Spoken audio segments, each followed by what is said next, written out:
in a strange place that, I don't have all my stuff. I don't have my turtle to talk to. And it was just really weird. And I remember sitting in my dorm room in Latrobe, Pennsylvania, where we have training camp, and just thinking, am I really good enough to do this? The first day, didn't really have that great of a practice, and it's just, you're learning every day. We had to learn about 100 plays, and it's just, because the lockout, we didn't have any time to learn any other stuff, so it's just crammed into a few weeks to really show what you have. And guys are getting cut every day, and every time somebody would walk by me, I'm like, oh, they're coming for me. So we call these guys, seriously, we call the guy who will come deliver the fatal news that to deliver to hand in your playbook and you're gone. We call him the Reaper. So really, but it was so cutthroat and so kind of crazy that it got to the point where you just kind of had to laugh about it. And you had to be like, today the Reaper's coming for one of us. We're in a little locker room and there's about 30 guys because of the lockout. Everybody was it was an accelerated process. So there's about, in the roster had been expanded, so there's a lot more guys than usual in the locker room, especially the locker room of the new guys. So every day someone would just disappear. Name tagged on, a new guy would come in, and you're like, Reaper got that guy. So every time you recognize the same guy every time who came and asked for the playbook. So he'd come in and people would just scatter. Because they're like, if the Reaper can't find me, he can't cut me. Which is not true, because at some point you have to go to your room and go to sleep. And the Reaper's going to knock on your door. It was crazy. And I'm just sitting there doubting, gosh, how, this is crazy. So then this happened. And I'm the type of person that always, the people that know me are going to think this is really funny. I'm super competitive. But the things that I doubt myself to do to be the best at, I talk trash and try to hype myself up.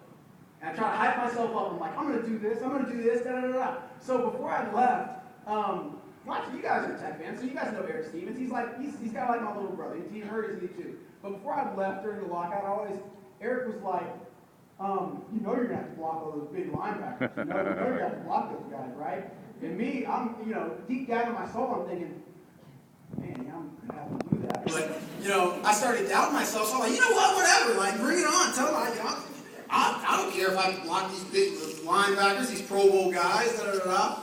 So, second practice in camp,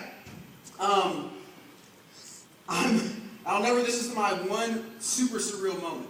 There's a guy on the team named James Harrison, the guy who always gets fined every week for just knocking somebody. James Harrison.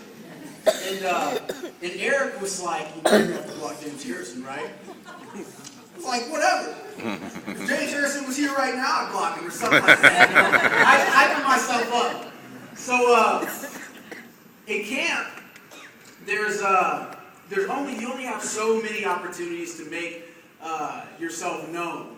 Whatever you're good at, you better use that period, that drill to highlight that, so you can catch the coach's attention. So I knew that whenever we did this drill called backs on backers, when pretty much you go against the linebackers, it's a blocking drill. I was like, you know what, that's going to be the drill that I stand out in. So the drill starts. This is the first day of pads. I guess we had 2 days, so it's the third day. And everybody comes around. In Latrobe, there's thousands and thousands of people that come watch training camp. And they're circled around this one little drill. This is like the drill that everybody loves to watch.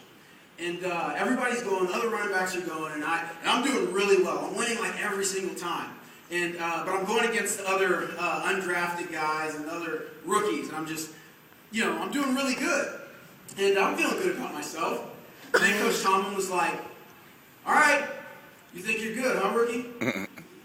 James.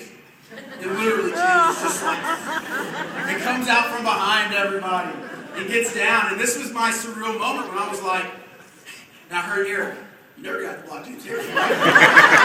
And I was just like, man, I'm going to have to block James Harrison.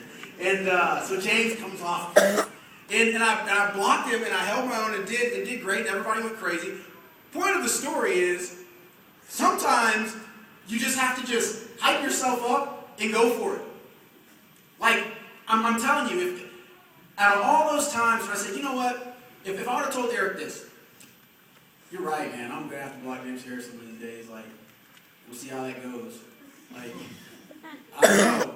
I would have gotten destroyed. I wouldn't be here talking to you guys right now. The guy's a monster. Seriously. What the story is, whatever you're going through, sometimes you're off in a place where, I don't know, for me it was Pittsburgh where I didn't know anybody.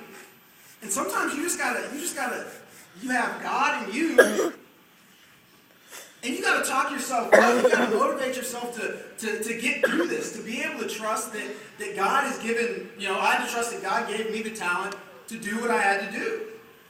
And it's not easy to do, and for me, it takes practice, I've gotten to the point where I understand, like, you know what, I'm going to do this when I play ping pong, or when I bowl, or when I do any of these things. I'm going to be like, you know what, Barron, you're good enough to do this. You're special enough to do this. You can get through that. So after that, right after that drill, that next period, I was like, okay, and I've been getting minimal reps in practice. And the next period, Coach Tom was like, okay, and he put me in there with the number ones. And in the first huddle, I'm in there with all the starting guys. And keep in mind that this is the third day, and we had a 100-play install the day before, and I'm supposed to learn all these plays, and they call this long, the plays are long. Like, here at Tech, it would be like, what's the play? 30.